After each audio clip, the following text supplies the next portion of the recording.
Salam sejahtera, selamat pagi kepada anda di luar sana. Selamat hari Sabtu menjalani hujung minggu pada minggu ini bersama saya Gigi Ahmad dan juga Hakim Rahman. Kami di Awani Pagi akan bawakan tumpuan pastinya di astroawani.com dan juga Buletin Awani.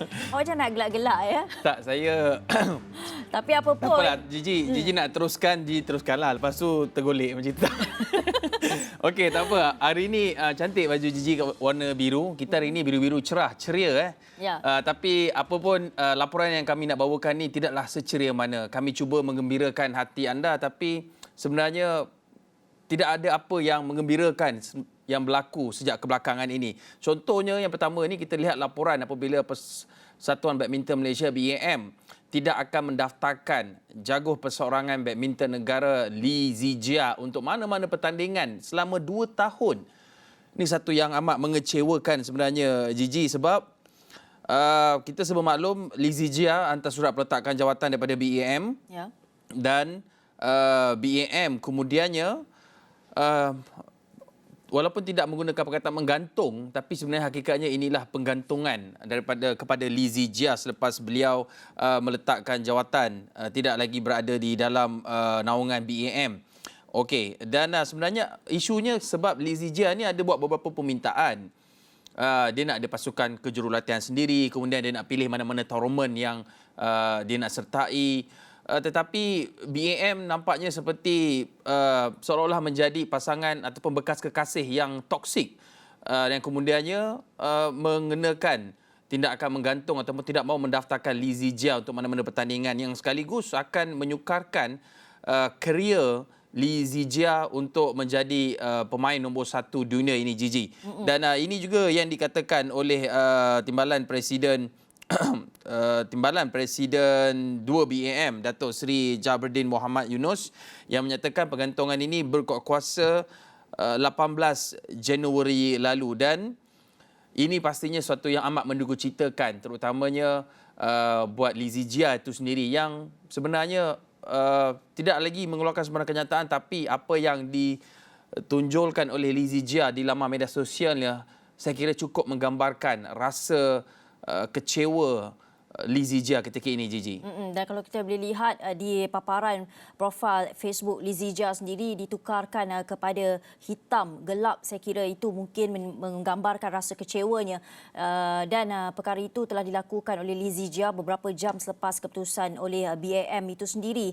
Dan kita lihat juga pertukaran itu kita nampak dilakukan apabila BAM memutuskan untuk tidak daftarkan Lee Zijia dalam sebarang pertandingan antarabangsa melibatkan negara berkuat kuasa 18 Januari lalu dan kita tahu juga seperti yang diterangkan oleh Hakim sebentar tadi bahawa ini juga merupakan satu kekecewaan lah kalau kita boleh lihat bagi pemain badminton perseorangan negara itu. Tetapi Hakim, untuk saya ceritakan ataupun untuk saya ulas perkara ini, saya mungkin tidak berapa tahu sangat, tetapi adakah sejauh ini boleh dilakukan oleh Persatuan Badminton Malaysia ke atas Lee Zijia? Bagaimana sebenarnya pergantungan ini dilihat kepada masa hadapan pemain badminton perseorangan negara ini? Adakah benar sekiranya ia digantung Lee Zijia tidak dapat bermain di mana-mana? Ya, sebenarnya kalau mengikut mungkin bagi mereka yang kurang arif tentang bagaimana aktiviti sukan di Malaysia ini dilaksanakan, mana-mana rakyat Malaysia ataupun pemain sukan yang ingin bertanding di peringkat antarabangsa, mereka ini perlu melalui badan sukan. Mana-mana badan sukan, BAM, Persekutuan ataupun Persatuan Badminton Malaysia, inilah yang akan bertindak sebagai badan yang akan menghantar pemain ke mana-mana kejohanan dan kebanyakan penganjur kejohanan juga hanya menerima pemain bukan secara bebas, secara freelance, tapi mereka ini menerima pemain dari mengikut persatuan ataupun persekutuan sukan daripada negara-negara.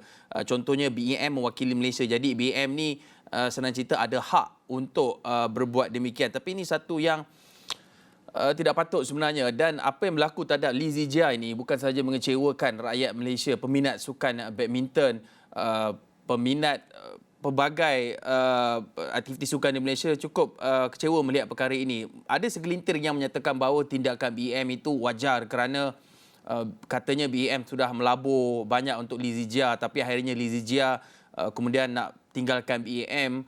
Tapi pandangan pemain-pemain di seluruh dunia tidak begitu, Gigi. Sebab kalau kita lihat, saya kumpulkan ada pandangan daripada beberapa pemain daripada seluruh dunia sebenarnya.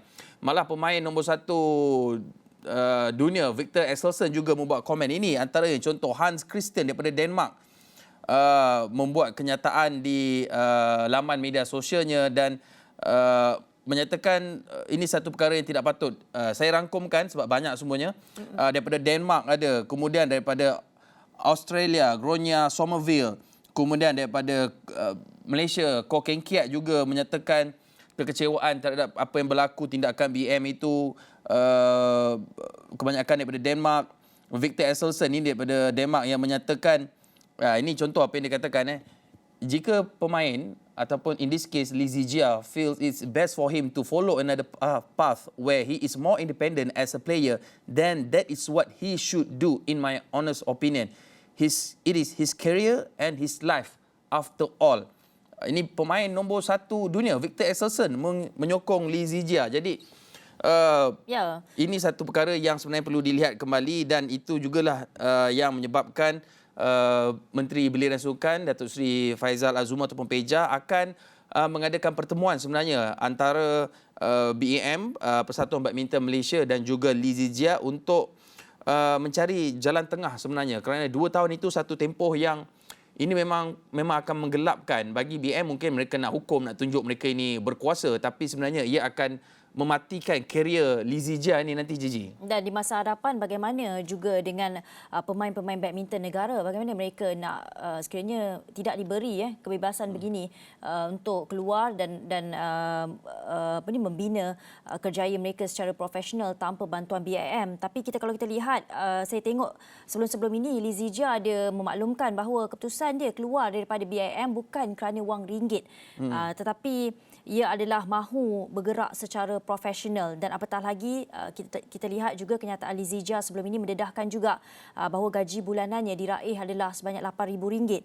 Dan bagaimanapun kita tahu juga segala jawapan yang didedahkan oleh Lee Zijia telah pun kita tengok apa tindakan susulan daripada BIM. Tapi kita harapkan juga apabila ada pertemuan Menteri Sukan dan juga BIM dan juga Lee Zijia ini dapat memberikan satu perubahan barulah kepada industri sukan kita, kerana bagaimana mereka nak keluar daripada kepompong ataupun menjadi hanya jago kampung ataupun hanya berada dalam keadaan ataupun ditakuk yang selesa saja. Mungkin apa yang dibuat oleh Lee Zijia ini dapat membuka satu lagi jalan baru kepada pemain-pemain profesional badminton dalam negara kita. Ya, dan ini bukan kali pertama pemain keluar daripada BM. Roslin Hashim, Nusa Mahsuri. Kita juga ada persatuan badminton, Nusa Mahsuri sebenarnya yang dipelopori oleh anak-anak sidik ini. Mereka ini antara yang terawal keluar BEM. Tapi mungkin sebenarnya ada sesuatu yang tidak kena dalam BEM itu sendiri, seperti yang dikatakan oleh bekas pemain badminton nombor 1 negara juga, Roslin Hashim, di laman media sosialnya di TikTok sebenarnya ada memperkatakan mengenai insight mungkin apa yang berlaku dalam BEM ini. Okey, tapi apa pun YB Menteri sudah nak jumpa kedua-dua pihak ni, Lee Zijia dan BM. Kita harapkan ada titik tengah yang menguntungkan kedua-dua pihak sebenarnya berhubung dengan Lee Zijia ini. Tapi dalam masa sama, satu lagi laporan yang saya kurang nak boleh faham ini adalah mengenai dengan perhimpunan yang bakal berlaku hari ini, Gigi. Ada perhimpunan bantah ataupun tangkap Azam Baki, iaitu Ketua Pesuruhjaya SPRM yang dijadualkan berlangsung hari ini di Ibu Negara, tapi polis apa pun sudah bertindak untuk menutup jalan 6 jalan utama ataupun dilencongkan 6 jalan utama ini di Ibu Negara. Kata Ketua Polis Daerah Dawang, Asisten Komisioner Nur Delhan Yahaya, lencongan itu akan mula jam 7 pagi hari ini. Tadi pagilah dah start. Sebab apa? Sebab nak pastikan keselamatan orang ramai dan ketenteraman awam berada dalam keadaan baik, dan polis akan lencongkan jalan sekitar pentadbiran IPD Danwangi. Kat mana jalan tu? Jalan Kuching, Jalan Kinabalu, Jalan Maharaja Lela, Jalan Hang Tuah, Jalan Imbi, Jalan Sultan Ismail. Itu 6 jalan yang ini dilencongkan. Ini semuanya berada di tengah kota raya Ibu Kota Kuala Lumpur dan, itu. LRT juga operasinya dihentikan seketika. LRT laluan Ampang, Seri Petaling, LRT Kelana Jaya, Sungai Buloh, Kajang, Bukit Bintang, Merdeka, Pasar Seni. Ini akan sambung semua sesi akan bermula penghentian sementara operasi semua stesen ini juga bermula pada jam 7 pagi 22 Januari. Jadi ini satu perkara yang agak menakjubkan apabila polis juga menempatkan lebih 1,000 anggota dan pegawainya bagi menghalang perhimpunan untuk mendesak Ketua Perusuhjaya SPRM ini letak jawatan, Gigi. Tapi ini bukan menakjubkan, Hakim. Saya kira ini merupakan satu perkara biasa kalau ada satu perhimpunan yang diadakan. Tetapi sebenarnya dalam masa yang sama juga kita nampak penganjuran perhimpunan ini merupakan satu yang tidak wajar ketika kita sedang berperang lagi dengan virus COVID-19. Tapi dalam masa yang sama, pengisian perhimpunan itu, apa yang disuarakan sebenarnya perlu kita dengarkan oleh kerajaan berkaitan, pihak berkaitan dan juga kerajaan ketika ini. Kerana apa yang pastinya, ramai pihak ataupun rakyat ketika ini, defisit kepercayaan rakyat sudah pun menurun terhadap SPRM, dan bagaimana SPRM boleh gain balik, dapatkan balik kepercayaan rakyat, kerana kita tahu ketika ini dampak seperti satu pattern, Hakim. Pattern yang berulang dan rakyat sudah faham, rakyat sudah mungkin dah boleh baca perkara itu, dan bagaimana sebenarnya pengisian ataupun suara yang dibawakan daripada perhimpunan ini dapat betul-betul kita lihat kerajaan dan juga pihak berkaitan, terlebih lagi agensi profesional seperti SPRM mendengarnya. Ya, dan ini satu perkara yang saya kira sebenarnya mereka yang lebih muda amat celik ataupun amat cakna dengan isu-isu yang berlaku ketika ini, terutamanya apabila gerakan seperti ini menggunakan platform media sosial. Kerana kita serba maklum bahawa golongan belia ini, mereka ni lebih arif mengenai selok-belok di media sosial, dan itu juga yang kita nak bawakan, di mana sekarang ini kalau kita lihat sehingga 18 Januari sehingga bulan 1 ni ada 16 Januari sehingga 16 Januari ini ada 4 juta. Lebih 4 juta pengundi. Lebih 4 juta, ya. Yang berusia 18 tahun ke atas, yang berusia 18 tahun sudah pun didaftarkan sebagai pemilih secara automatik bermula 16 Januari lepas. Confuse lah 18 dengan 16. Tapi sebenarnya lebih 4 juta itu merupakan satu angka yang sangat besar juga, tinggi juga kepada pengundi belia. Kerana kata Perdana Menteri Datuk Seri Ismail Sabri Yaakob, kerajaan sentiasa menghargai peranan anak muda. Justru golongan ini boleh mengundi menerusi pindaan Perlembagaan Persekutuan berkaitan penurunan had umur mengundi kepada 18 tahun pada 2019, dan kata Perdana Menteri, saya difahamkan ada lebih 4 juta yang berumur 18 tahun telah pun didaftarkan secara automatik, dan beliau harapkan pertubuhan-pertubuhan belia seperti Persatuan Kelab-Kelab Belia Malaysia MAYC kebangsaan akan memainkan peranan untuk berikan kesedaran kepada golongan muda tentang pentingnya proses demokrasi ini. Saya lihat perkara ini merupakan satu kelebihan kepada belia masa kini yang dapat belajar mengenai selok-belok politik negara, dapat menyertai sistem demokrasi kita seawal umur 18 tahun. Kerana kalau saya dulu usia 21 tahun baru nak tahu apa itu pilihan raya, bagaimana untuk mengundi dan sebagainya, kan. Tapi bila 18 tahun anda sudah kenal, sudah celik, sebenarnya anda lebih tahu apa hak anda sebagai rakyat Malaysia, dan bagaimana sebenarnya perjuangan anda untuk menegakkan demokrasi dan sebagainya boleh bermula lebih awal. Kerana generasi-generasi sebelumnya mungkin kalau kita lihat umur dah hampir 40 ataupun pertengahan 30-an baru bangkit untuk mempertahankan ataupun bercakap mengenai isu-isu dalam negara. Ketika ini bila anda sudah masuk 18 tahun, anda tahu sebenarnya hak anda tahu untuk bersuara apa mungkin yang boleh kita negara boleh perbaiki. Kerajaan masa kini kita sebagai rakyat Malaysia kita menjadi mata-mata lah kepada kerajaan ketika ini. Baik, itu antara laporan yang kami bawakan buat ketika ini. Selepas ini kita akan bawakan satu lagi laporan apa yang mungkin berlaku pada hari ini. Kita berhenti rehat seketika, kembali selepas ini.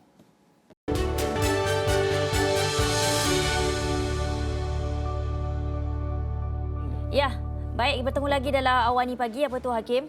Ya, kita nak bawakan laporan mengenai apa yang bakal berlaku di selatan tanah air hari ini. Ini merupakan apa jangkaan yang anda boleh tahu. Hari ini di Astro Awani kita akan bawakan beberapa berita berkenaan dengan pilihan raya negeri Johor, yang mana kita jangkakan ada satu sidang media khas pada hari ini oleh Menteri Besar Datuk Asni Mohamad yang dijadualkan akan berlaku berkaitan dengan desas-desus adanya pembubaran Dewan Undangan Negeri sekaligus memberi laluan kepada PRN ketiga sejak pilihan raya umum 2018 dan kita mendapati bahawa sumber yang rapat dengan UMNO memberitahu Ashraf Awani bahawa sidang media itu akan dilakukan selepas Hasni yang juga merupakan pengerusi Badan Perhubungan UMNO Johor selesai mempengerusikan pertemuan dengan kesemua ketua-ketua UMNO bahagian di negeri itu.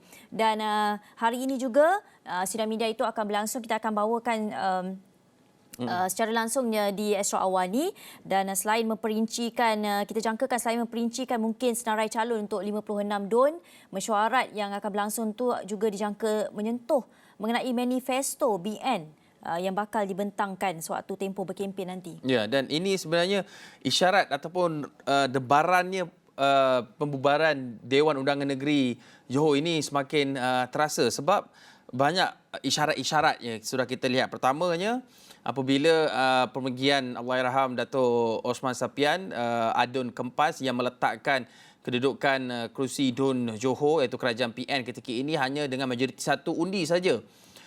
Lepas tu kita nampak juga ada bekas Menteri Besar Datuk Seri Muhammad Khalid Nordin, dia berjumpa dengan Sultan Johor, Sultan Ibrahim Iskandar awal bulan ini, dan lepas itu pula kita lihat dengan kedudukan yang ada dan keadaan ketika ini, inilah saya nak cakap Gigi tadi. Ya. Perhimpunan tak boleh buat pilihan raya untuk kukuhkan majoriti, boleh. Jadi alasan COVID-19 tu hanya digunakan untuk mereka yang ada kepentingan je waktu itu. Nampak tak? Faham tak? Nampak? Dia bila orang ni nak buat, tak boleh guna alasan COVID. Bila orang lain buat, untuk dia, oh tak apa, ini untuk demokrasi. Jadi ini satu yang unik yang hanya berlaku di Malaysia. Dan di Malaysia juga kita lihat bagaimana parti-parti ini boleh maneuver pergerakan mereka, sokongan mereka. Contohnya kita lihat PAS. Sekarang ni PAS juga memberi indikator bahawa mungkin mereka akan bersama dengan UMNO pula dalam pilihan raya negeri ataupun DUN Johor ini. Tapi tidak ada apa-apa yang pasti sebab sebelum ini bersama dengan UMNO dengan Bersatu di Melaka, mereka tak menang mana-mana kursi. Jadi mungkin kali ini mereka nak bersama dengan UMNO pula dalam PRN Johor. Tapi apapun itu ceritanya berkenaan dengan apa yang berlaku di selatan tanah air. Tapi kita masih lagi menantikan lagi Gigi, apa khabarnya, mungkin ada isyarat, mungkin akan berlaku sidang medianya hari ini. Kita akan menantikan kerana kita sudah menghantar rakan setugas wartawan di lapangan iaitu Firdaus Azil yang akan sentiasa bawakan laporannya dari semasa ke semasa.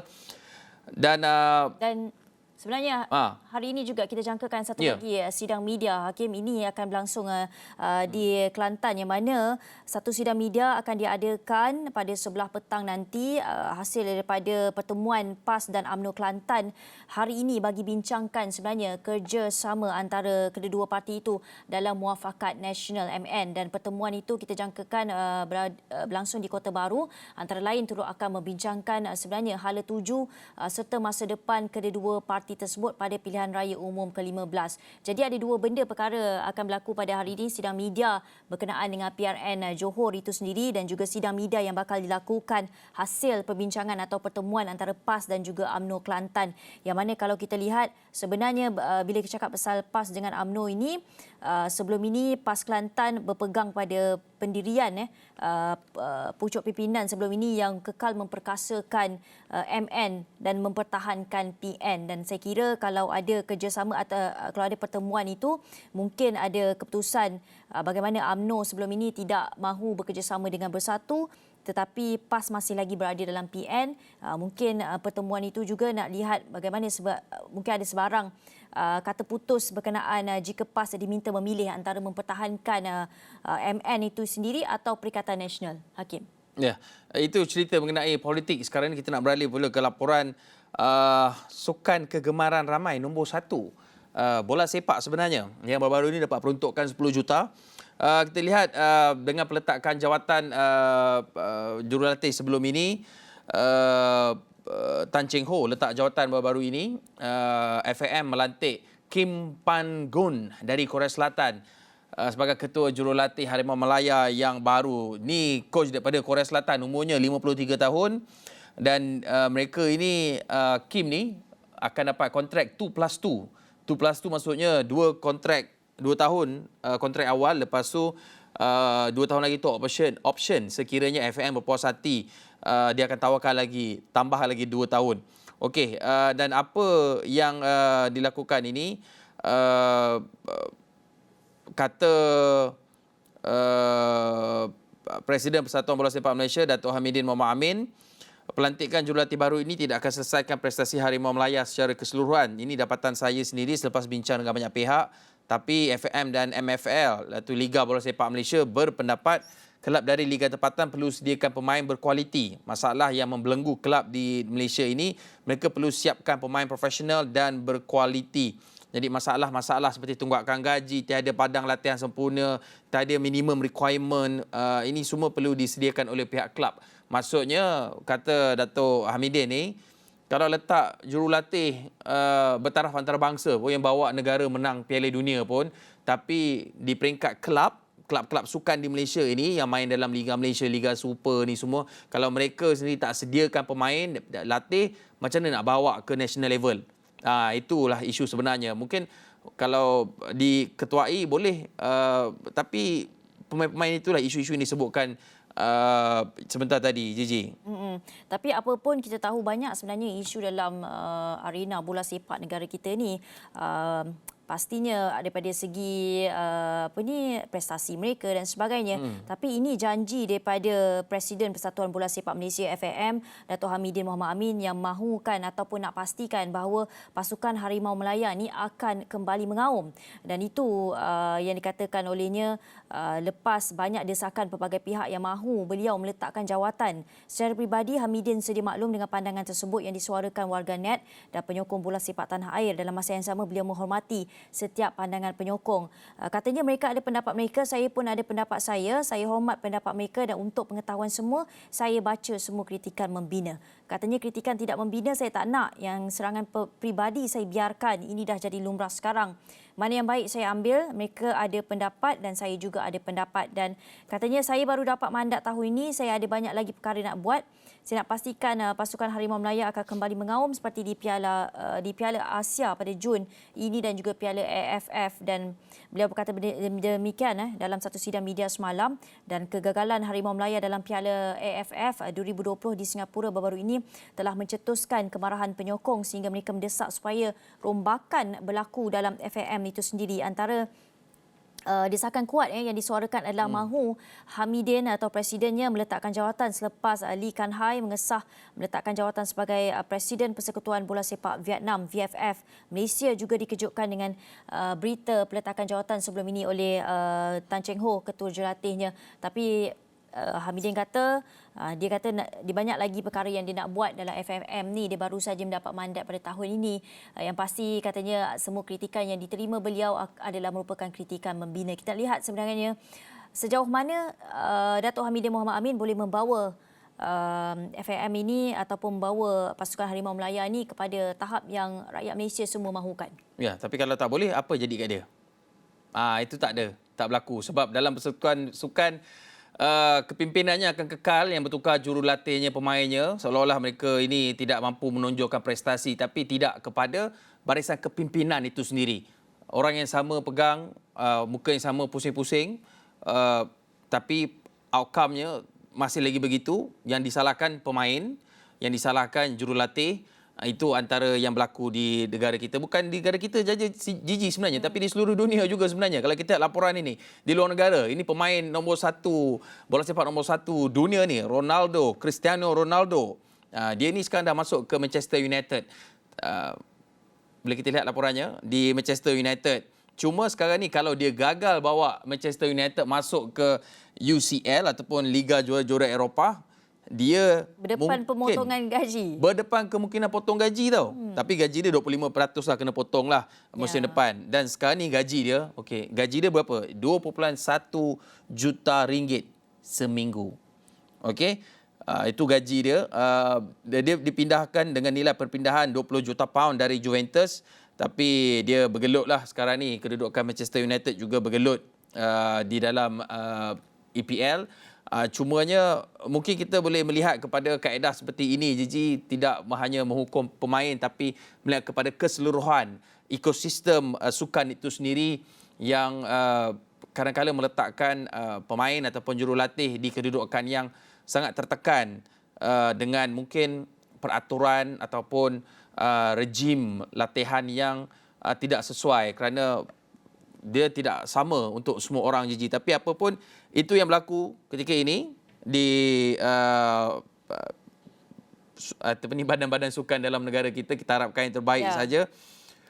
Tapi apapun yang kita harapkan juga dalam arena bola sepak kita ni sebenarnya bukan sahaja kalau saya cakap pasal FAM ataupun Piala Asia, mungkin saya tak berapa arif berkenaan dengan kejohanan-kejohanan yang disertai oleh pemain bola sepak, pasukan bola sepak negara. Tetapi apa yang pasti, saya juga membaca kritikan-kritikan yang dilemparkan kepada mereka dan bagaimana sebenarnya mereka boleh membawa keluar daripada kritikan-kritikan ini, bawa nama negara ke arah yang lebih baik. Kita sudah tahun 2022, sebenarnya prestasi kita kita lihat semakin lama semakin merudum sebenarnya. Tapi bagaimana sebenarnya kita nak boleh menongkak arah lagi, menaikkan lagi prestasi kita, jadikan tahun 2022 ini sebagai satu tahun yang untuk kita bangkitlah dari apa segi arena pun, badminton ataupun semualah sukan saya kira. Tapi yang pasti bola sepak adalah merupakan satu-satu saya kira paling yang digemari dalam negara kita. Pastinya beban yang ditanggung oleh setiap